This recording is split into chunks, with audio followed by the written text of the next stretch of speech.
Hello বন্ধুরা, মিষ্টির recipe and ব্লগসে তোমাদের আরো একবার স্বাগত জানাই। তোমরা মনে করছো এত নাচানাচি কিসের? হ্যাঁ হ্যাঁ হ্যাঁ, আমরা যাচ্ছি ঘুরতে। আমরা সবাই মিলে যাচ্ছি। আমরা তিনজন, আর আমার বরের বন্ধু আর বন্ধুর বউ তার মেয়ে।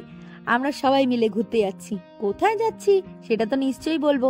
পুরো ভিডিওটা দেখলে কিন্তু তোমরা অবশ্যই বুঝবে আমরা কোথায় যাচ্ছি। আর সেটার জন্য ওয়েট করে থাকো আর পুরো ভিডিওটা দেখো। আর ট্রেনে উঠেই কিন্তু লাগে গরম গরম চা বা কফি, আর ঝালমুড়ি তো লাগবেই। ঝালমুড়ি হলো ট্রেনের আদর্শ খাবার। ঝালমুড়ি না হলে কি জমে বলো? তাই নিয়ে নিলাম সবাই মিলে ঝালমুড়ি। তারপরে রাত্রেবেলা ডিনারে আমরা খেয়েছিলাম গরম গরম রুটি আর এক তরকা। আমি মনে করি ট্রেনের ট্রাভেলে এমন কিছু খাওয়া উচিত যেটা কিন্তু হালকা ফুলকা হবে আর পেটটাও ভরা থাকবে। তাই এই দিয়েই রাত্রেবেলা ডিনারটা আমরা সেরে নিয়েছিলাম। তারপর ট্রেন থেকেই নেওয়া হলো শনপাপড়ি, আর শনপাপড়ি দিয়েই মুখ মিষ্টি করা হলো সবার। আর দেখো, ফার্স্টেই আমার ছেলে কিন্তু নিয়ে নিল শনপাপড়ি খাবে বলে।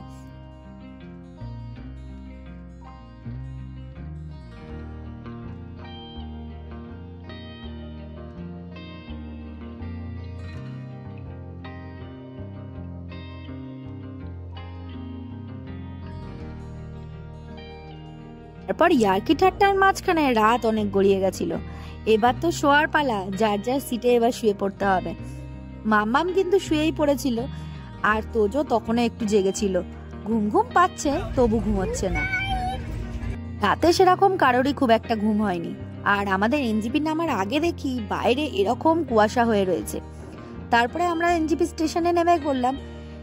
এবার সেখানে গিয়ে স্টেশনের বাইরেই কিন্তু আমাদের যেতে হবে, আর সেখানে আমাদের জন্য আমাদের গাড়ি ওয়েট করছিল, যেটা আমরা আগাম বুক করে রেখেছিলাম।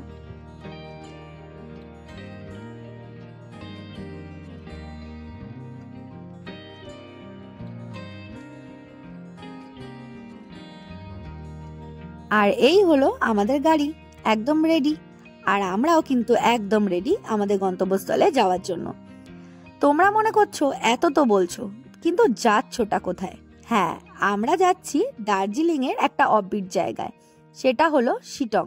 শিটং থেকেও কিন্তু আমরা আরো অনেক জায়গায় যাব, কিন্তু দাঁড়াও, তার আগে এই ব্যাপারটা দেখে নাও। আমরা গাড়ি থেকে নেমেছিলাম একটু ব্রেকফাস্ট করব কোনো একটা রেস্টুরেন্টে। নেমে দেখলাম এই মহারানী আমাদের জন্য ওয়েট করছে। তারপর আমাদের সবার ব্যাগে যা যা বিস্কিট ছিল সবই তাকে দেওয়া হলো, কিন্তু কিছুতেই তার মন ভরছে না। যাই হোক, তাকে বিস্কিট খাওয়ানোর পর আমরা চলে গেলাম একটা রেস্টুরেন্টে। রেস্টুরেন্টের বাইরে যেমন সুন্দর ছিল, ভেতরটা ছিল কিন্তু আরো সুন্দর। আমার ভীষণই পছন্দ হয়েছিল রেস্টুরেন্টটা। পাহাড়ের ধারে এরকম এত সুন্দর রেস্টুরেন্ট কিন্তু চট করে দেখতে পাওয়া যায় না, কিন্তু ভীষণই সুন্দর ছিল রেস্টুরেন্টটা, একদম পরিষ্কার ঝকঝকে, আর খুব সুন্দর ডেকোরেশন ছিল রেস্টুরেন্টটা।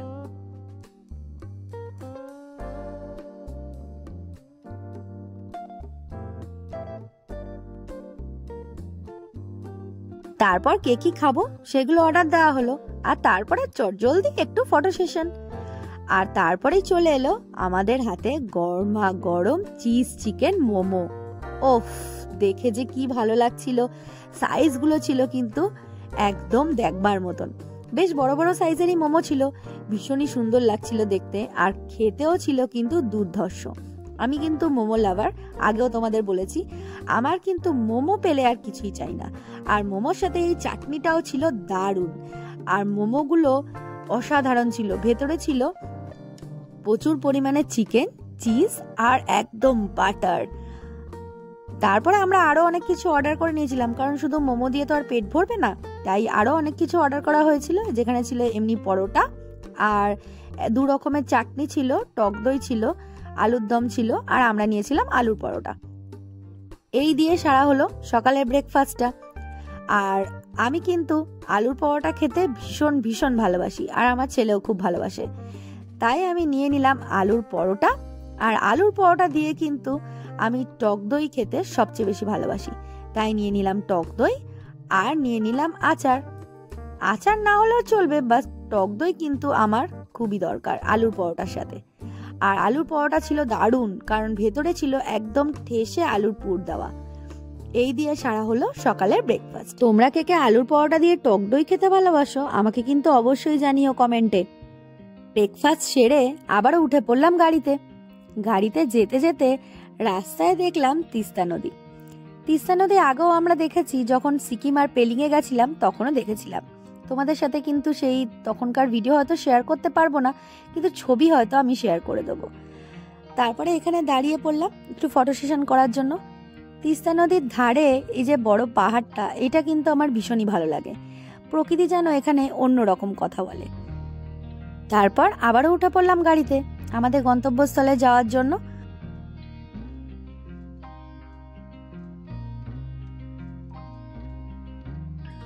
তারপরে আমাদের গাড়ি যেতে যেতে ঢুকে পড়লো এই গভীর জঙ্গলের রাস্তায়। আমার দেখে মনে হচ্ছিল এই রাস্তাটা যেন কোনো এক অজানা গল্পের খোঁজ আমাদের দিতে চলেছে। ভীষণ সুন্দর লাগছিল এই পরিবেশটা, কিন্তু একটু ভয়ও করছিল, গাও চমচম করছিল, মনে হচ্ছিল যেন কোনো হরর মুভির সিন চলছে। একটু ভয় তো লাগছিল বটেই, কিন্তু ভালোও লাগছিল। চারপাশ শুধু সবুজ আর সবুজ। আমাদের শহরে তো এত সবুজ আর নেই, তাই এই সবুজ পরিবেশ দেখে মনটা যেন কোথাও একটু শান্ত হয়ে গেল।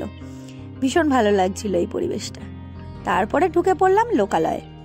এখানে যেতে যেতে বাড়ির আশেপাশে দেখলাম প্রচুর ফুল হয়ে রয়েছে, পাহাড়ি ফুল। কিন্তু না, ভীষণ চেনা ফুলও রয়েছে, যেমন গাঁদা ফুল, তারপরে জবা, বিভিন্ন রকমের গোলাপ, এই সবগুলোই কিন্তু দেখলাম। আমাদের এখানে এত ভালো ফুল কিন্তু হয় না, ওদের ওখানে দেখলাম প্রচুর ফুল হয়ে রয়েছে, আর সেটাও পাহাড়ের আনাচে কানাচে এমনিই হয়ে রয়েছে, যত্ন ছাড়াই। দেখো কি সুন্দর না ফুলগুলো।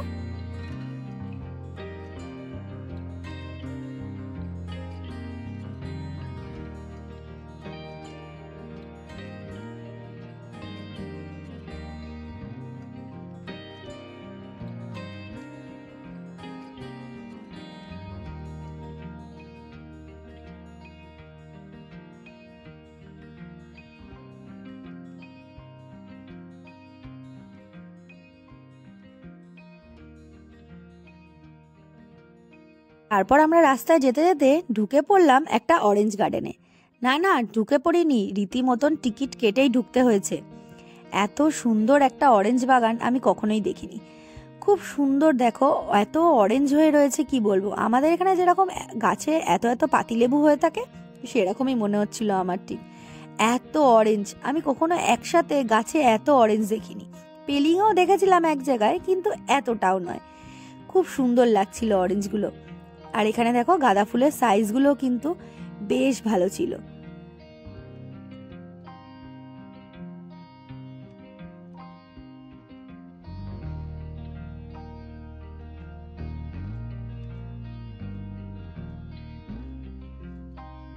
এই অরেঞ্জ গার্ডেনের অরেঞ্জগুলো দেখে মনে হচ্ছিল একদম সবকটাই নিয়ে নি, কিন্তু না, এখান থেকে একটাও ছেড়া যাবে না।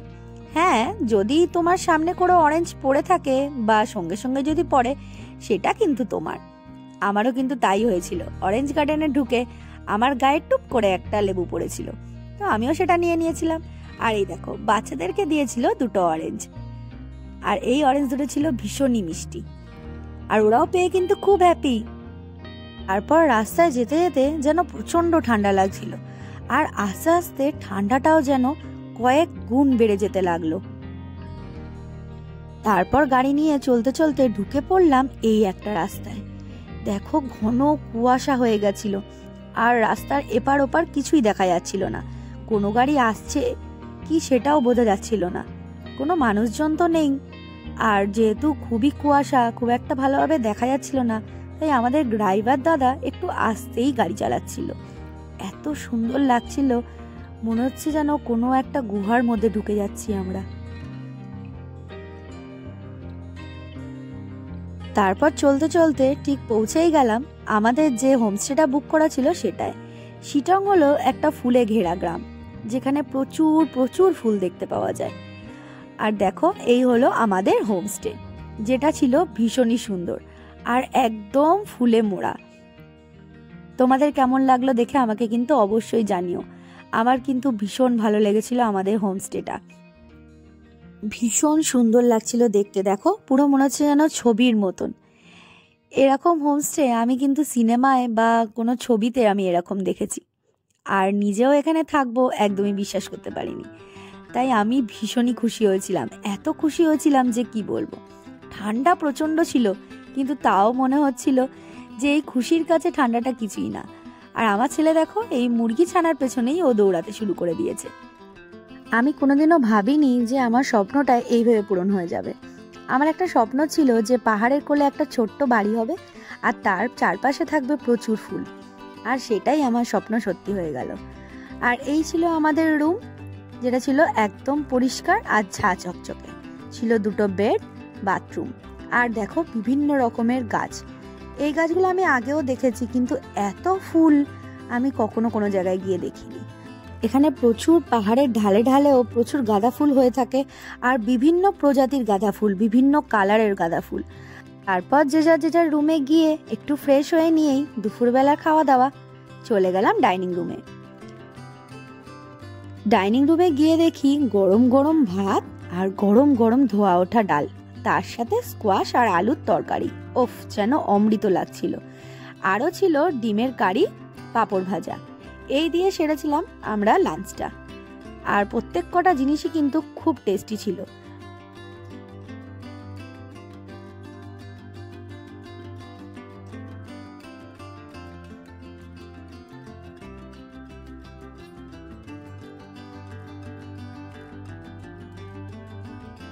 তারপর আমরা খাওয়া দাওয়া সেরে হাঁটতে হাঁটতে চলে গেলাম টি গার্ডেন দেখবো বলে।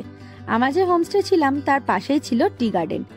আর পাশে কেন, পুরো গ্রামটাই যেন টি গার্ডেন দিয়েই ঘেরা, চারপাশ শুধু চা পাতা আর চা পাতা। আর কুয়াশা মোড়া এই টি গার্ডেন দেখতে কিন্তু অপূর্ব লাগছিল।